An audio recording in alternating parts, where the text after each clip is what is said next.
아침 햇살이 들어오는 조용한 거실. 70대 노인이 신문을 읽고 있다. 부엌에서는 아내가 아침을 준비하는 소리가 들린다. 평범하고 일상적인 하루의 시작이다.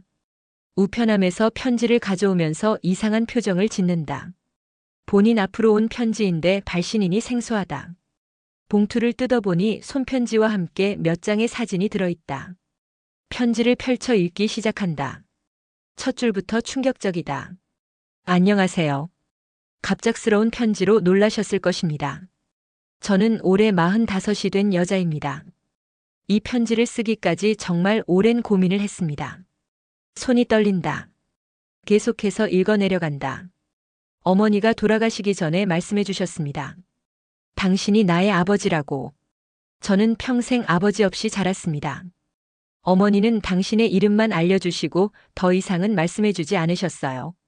편지 내용이 믿기지 않아 다시 한번 읽어본다. 함께 들어있던 사진들을 본다. 젊은 여성의 사진 그리고 40대 중반으로 보이는 여성의 최근 사진. 그런데 그 얼굴이 어딘지 낯익다. 젊은 시절 자신을 닮았다는 생각이 든다. 부엌에서 아내가 나온다. 여보, 무슨 편지예요? 얼굴이 하얘졌네요. 아, 아니야. 그냥 옛날 직장 동료에게서 온 편지야. 편지를 재빨리 접어서 숨긴다. 하지만 마음은 온통 편지 내용으로 가득하다. 하루 종일 편지 내용이 머릿속을 떠나지 않는다. 젊은 시절을 떠올려 본다. 군 제대 후 첫 직장에서 만났던 여성이 있었다. 몇 개월간 만났지만 집안의 반대로 헤어졌다. 그 후 지금의 아내와 결혼했다. 그런데 그때 그 여성에게 아이가 있었다는 것인가? 밤늦게 서재에서 편지를 다시 꺼내본다. 편지에는 더 자세한 내용이 적혀 있었다. 어머니는 당신과 헤어진 후 저를 혼자 키우셨습니다. 남들에게는 일찍 남편을 잃었다고 말씀하셨어요. 저는 지금까지 그 말을 믿고 살았습니다. 어머니가 임종 직전에 진실을 말씀해 주셨을 때 정말 충격이었습니다. 그동안 궁금했던 저의 뿌리를 알게 되었지만 한편으로는 혼란스럽기도 했습니다. 편지 끝에는 연락처가 적혀 있었다. 만나서 이야기하고 싶다는 내용도 있었다. 며칠을 고민한 끝에 전화를 걸어본다. 여보세요? 안녕하세요. 편지 잘 받았습니다. 아, 정말 연락해 주실 줄 몰랐어요. 감사합니다. 목소리가 떨린다. 상대방도 마찬가지인 것 같다. 한번 만나서 이야기해 보는 게 좋을 것 같습니다. 네, 저도 그렇게 생각해요. 조용한 카페에서 만났다. 사진으로만 보던 그녀가 실제로 앞에 앉아 있다. 정말로 어린 시절 자신과 닮아 있었다. 이상하죠? 저도 처음엔 믿기지 않았어요. 하지만 어머니가 남겨주신 일기장을 보고 확신하게 되었습니다. 일기장을 꺼내 보여준다. 45년 전의 기록들이 자세히 적혀 있다. 만났던 장소들, 함께했던 시간들이 생생하게 기록되어 있다. 어머니는 당신을 정말 사랑하셨던 것 같아요. 하지만 집안 사정 때문에 포기할 수밖에 없었다고 하시더라고요. 마음이 복잡해진다.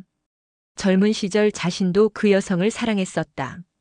하지만 부모님의 강한 반대와 사회적 압박 때문에 어쩔 수 없이 포기했었다. 그때 임신한 줄은 정말 몰랐습니다. 알았다면 괜찮아요. 어머니도 일부러 말씀 안 하셨다고 하셨으니까요. 당신에게 부담 주고 싶지 않으셨나 봐요. 집으로 돌아가는 길에 마음이 무거웠다. 45년간 모르고 살았던 자신의 딸. 그리고 그 딸을 혼자 키워낸 그 여성에 대한 미안함과 고마움이 동시에 밀려온다. 집에서 아내가 기다리고 있다. 평소보다 늦은 귀가에 걱정하는 표정이다. 어디 갔다 와요? 연락도 없이. 잠깐 산책하고 왔어. 거짓말을 하는 자신이 한심하다.